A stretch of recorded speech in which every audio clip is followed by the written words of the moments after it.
Interview था, सारे हाँ। नेताओं का वो करते आए हैं और उसी के क्रम में तेजस्वी का भी इंटरव्यू आया है। तो उनको जो लगा इलेक्शन पे, क्योंकि तुरंत इलेक्शन हुआ था, ज़्यादा फोकस इलेक्शन के ऊपर ही था और सरकार के ऊपर था कि आखिर केंद्र सरकार किस तरह से काम करती है, विपक्ष के नेताओं को किस तरह से डराती है, धमकाती है, और जितने भी ये सरकारी तंत्र हैं, ईडी है, सीबीआई है, इनकम टैक्स है या इलेक्शन कमीशन है, जिस तरह से दुरुपयोग किया जाता है।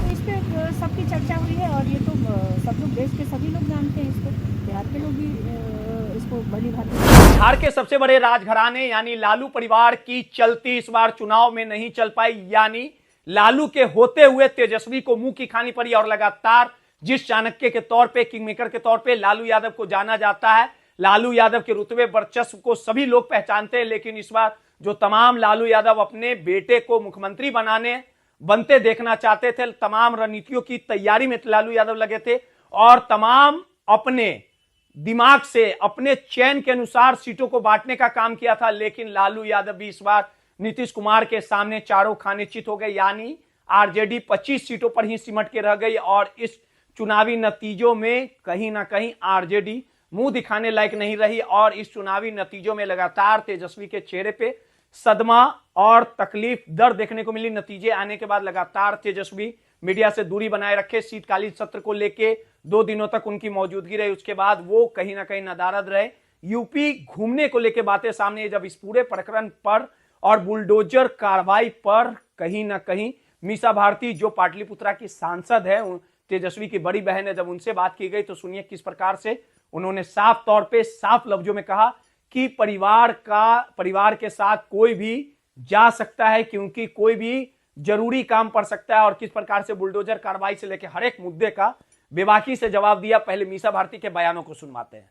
बुलडोजर चल रही है गरीबों के ऊपर, ये गृह मंत्री के द्वारा चलाया जा रहा है, हमको है नहीं जानकारी।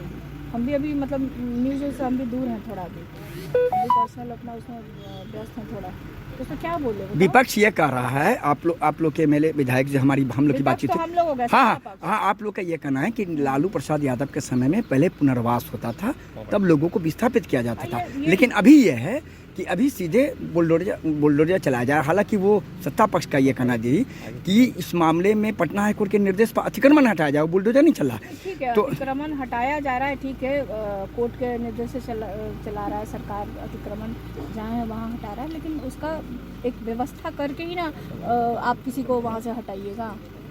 तो अगर गरीबों का घर उजाड़ा जा रहा है तो उनकी कोई व्यवस्था, वैकल्पिक व्यवस्था करके तब उनको नोटिस दे के 1 महीने का समय सीमा दे करके और उनको वहाँ पे स्थापित करके फिर चलाना चाहिए था। लेकिन उसमें क्या कानूनी क्या है वो हमको है जानकारी नहीं है, हम जानकारी लेकर फिर इस विषय पे आपसे बात करेंगे। लगातार सरकार आरोप लगा रही है कि जिस तरह से विधानसभा का शीतकालीन सत्र चला उसमें तेजस्वी को रहना चाहिए, विपक्ष वो नहीं नजर आए और यूरोप घूम रहे हैं। इस पर हम क्या कहें, मतलब कोई गुनाह तो नहीं है, कोई अगर कहीं पर्सनल अपने फैमिली के साथ या कहीं गया है तो कोई गुनाह तो है नहीं। कपिल सिब्बल के साथ एक वीडियो वायरल होता है जिसमें वो साफ साफ तौर पर कहते हैं कि जनादेश हमको मिला, वोट ज़्यादा हमको मिला और एनडीए की सरकार बनी बिहार में, ये मशीनरी जीत है। देखिए, कपिल सिब्बल जी का एक अपना शो आता है, उस पर वो इंटरव्यू, जैसे आप मीडिया के लोग, आपका सवाल पूछने का तरीका थोड़ा हमको सही नहीं लगा, तो वीडियो कोई वायरल नहीं हुआ है। उन्होंने इंटरव्यू था, सारे हाँ। नेताओं का वो करते आए हैं और उसी के क्रम में तेजस्वी का भी इंटरव्यू आया है। तो उनको जो लगा इलेक्शन पे, क्योंकि तुरंत इलेक्शन हुआ था, तो ज़्यादा फोकस इलेक्शन के ऊपर ही था और सरकार के ऊपर था कि आखिर केंद्र सरकार किस तरह से काम करती है, विपक्ष के नेताओं को किस तरह से डराती है, धमकाती है, और जितने भी ये सरकारी तंत्र हैं, ईडी है, सीबीआई है, इनकम टैक्स है या इलेक्शन कमीशन है, जिस तरह से दुरुपयोग किया जाता है। तो इस पर सबकी चर्चा हुई है और ये तो सब लोग, देश के सभी लोग जानते हैं इसको, बिहार के लोग भी इसको भली भांति जानते हैं और समझते हैं। इस तरह के रिजल्ट की आशा थी आपको? देखिए, किसी तरह का रिजल्ट तो, देखिए चुनाव होता है तो हार जीत होती है, लेकिन इसके बहुत सारे कारण हैं और अभी क्योंकि हमारे दल में अभी समीक्षा चल रही है और जब समीक्षा एक बार हो जाएगी तो सारे नेता उस पर बैठ के विचार करेंगे और आपको अवगत कराया जाएगा कि क्या क्या हम लोग को कारण लगते थे। बाबरी मस्जिद की कल नींव रखी गई है जो टीएमसी से निलंबित विधायक है हुमायूं कबीर के द्वारा। नहीं, मुझे इसकी कोई जानकारी नहीं। तो आपने साफ तौर पे सुना कि मीसा भारती ने साफ तौर पे तेजस्वी का बचाव किया और कहा कि हमारी पार्टी संघर्ष की पार्टी है, हम संघर्ष करेंगे और जनता के आवाज को बुलंद करने का काम करेंगे और कहीं ना कहीं शीतकालीन सत्र में तेजस्वी के नदारद होने का भी कहीं ना कहीं बचाव करते नजर आए।